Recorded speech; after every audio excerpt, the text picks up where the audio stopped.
Hello! So, gagawa tayo ng oatmeal peanut butter overnight oats. Baliktad. Peanut butter overnight oats. So, meron tayong rolled oats. Rolled oats natin ay 30 grams. So, 30 grams.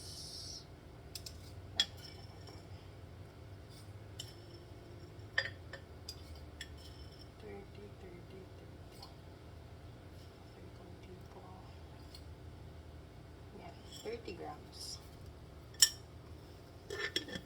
And then, separate natin 10 grams ng peanut butter powder.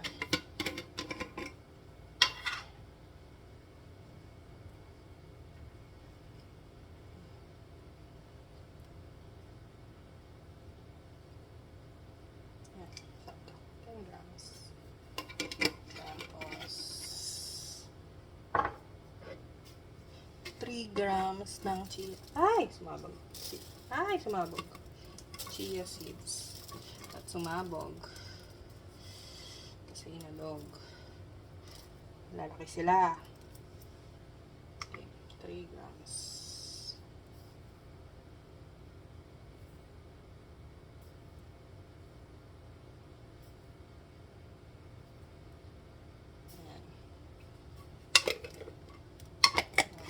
Kasi sumabog 3 grams, tapos isang Splenda.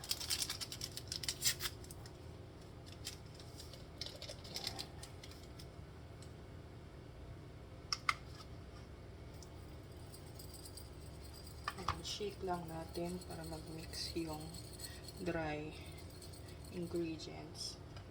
Buksan ulit natin. Then lagyan natin ng 100 grams na milk. So, approximately half cup siya. So, tapos, ang ginagawa ko, dadagdagan ko ng another 1/4 cup of milk kinabukasan. Pagkakainin ko na siya.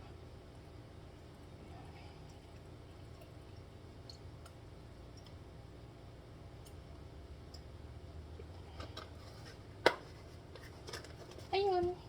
And then, medyo mix lang natin. Tapos, tatakpan na. Yan. Tapos, i-rest mo. See you tomorrow. Ta-da!